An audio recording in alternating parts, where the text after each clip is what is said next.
Hey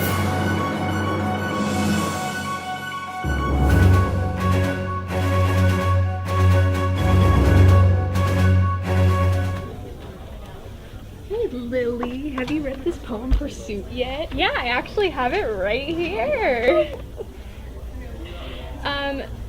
Yeah, I think it's a reflection of Sylvia Plath's childhood. Really? What happened in her childhood? Well, when Plath was a young girl, her father died of diabetes, which created a lot of pain for her just because her father was a big part of her life. And it affected her greatly because he was an authoritarian parent. And she began to feel a lot of pain and depression just because of his death. And also, it didn't help in the later years because of her relationship with her, well, ex-husband. He was not very good to her as he left her for another woman. Yeah, I thought that too.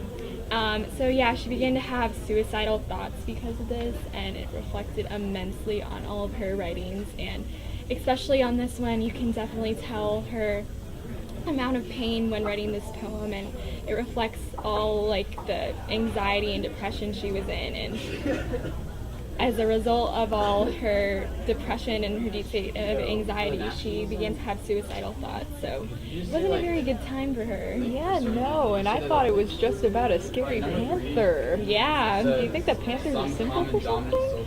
Definitely. You know, I thought that at first, like, why is she using a panther? But, you know, the panther is a symbol of darkness as well as Plath's fear, which is mentioned a lot throughout the story, as fear is one of the main elements.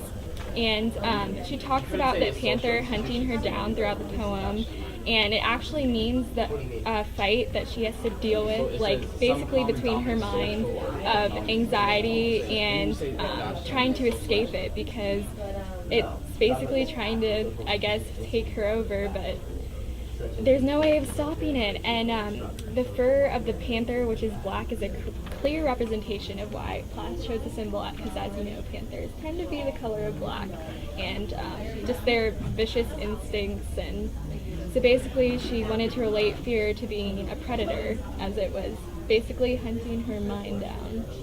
I didn't think of that. Do you think the title of Pursuit has anything to do with that interpretation? I do, actually. Yeah, looking through the story, I mean, I think the title is a big component of what the underlying story is, which is Pursuit is the title of the story.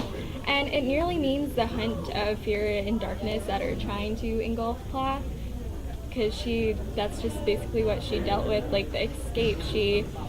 She was trying, like, her hardest just to block it out of her mind, but with everything she went through, it was kind of hard. And I think fear works in the way of hunting down Plath, in the way of trying to find out what she's afraid of, which basically it was neglect in her childhood, not having parental figures and not having a solid relationship with her husband that definitely led to that happening, and it made her very scared, and it was basically impossible to leave. So yeah.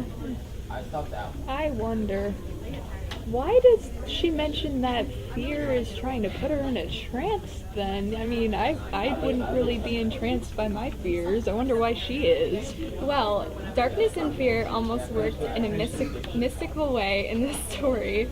And they took over Plath's mind and made her do something that she would not normally do, as to fall into the trap of fear. Basically began to act in like a normal state, as like you and me wouldn't be hiding and trying to isolate ourselves and like by ourselves. And she also states in the poem that the aspect of fear kind of eats her. So that also relates to the panther as being a symbol, and it seeks her mind to the point where she has to give in to being in a submerged state of terror, which is not a good thing. And at this point, fear puts her into a trance when it has engulfed her mind. I guess I see what you mean. What kind of theme do you think she's trying to get across? I definitely think the theme that she's trying to get across is that fear cannot be escaped, no matter how hard you try.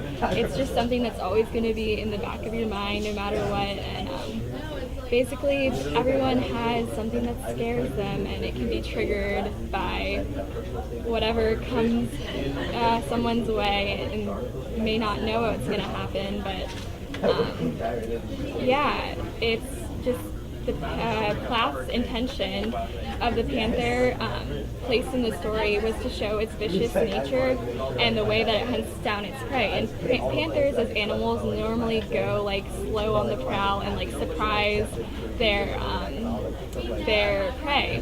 And that's the same thing that fear did in the poem. It crept up slowly on Plath and then engulfed her in a state of fear. Why do you think she ends it like she did? I know there's probably a reason, but I can't really put my finger on it. Yeah, no, I was definitely looking for that at the end of the poem, and Plath ends the poem this way to show that fear is difficult to stop, as I mentioned earlier, and that it never really ends up going away. It has many levels to it, as well as many different stages until it succumbs and takes over the mind, and at the end, it surrounds Plath, and she can feel it taking over her mind, and she doesn't know what to do because, like I said, she ends up having suicidal thoughts because she can't take it anymore. Wow. Thanks for all the info. Hopefully Miss Sturgis gives me an A when I tell her all this. Yeah, I hope so too. Make sure you cite me. Wait, you're supposed to cite for IB?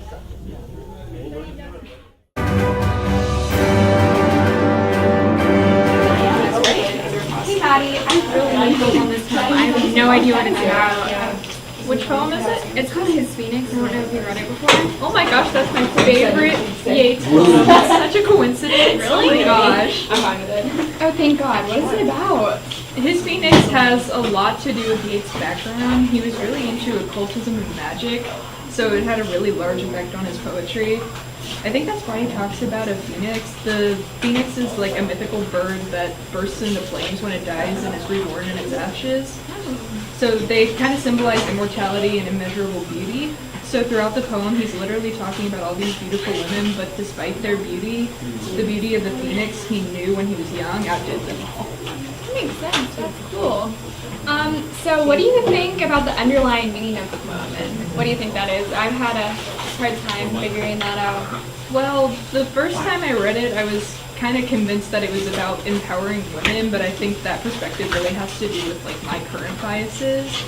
And as I kept reading it, I began to realize that he was really talking about this one woman who had beauty that was insurpassable for all other women. And in the third stanza, he mentions a lot of the women he had relationships with throughout his life. His phoenix was the only one he truly loved, but was never able to actually get.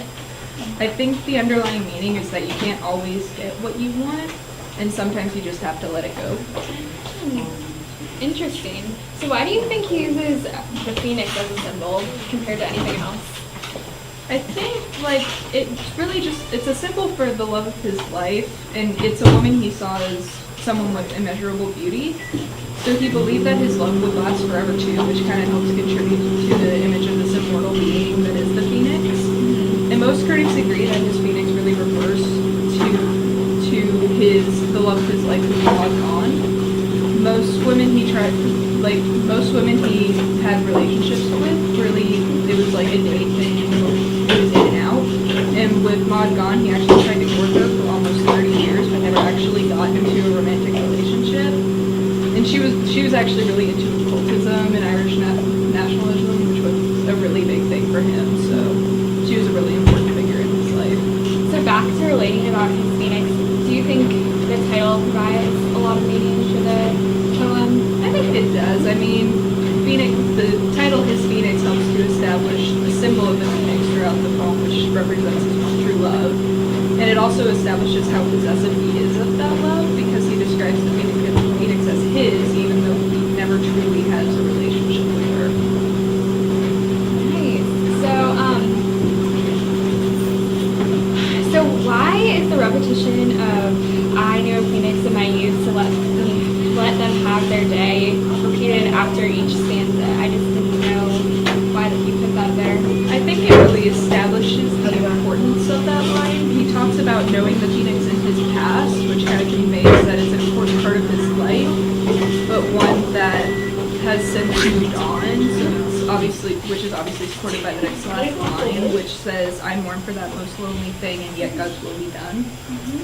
When he says, "So let them have their day," as he's kind of saying, like, with all the other women he had those brief relationships with, he's giving them their day as compared to the 30 years he spent chasing God gone.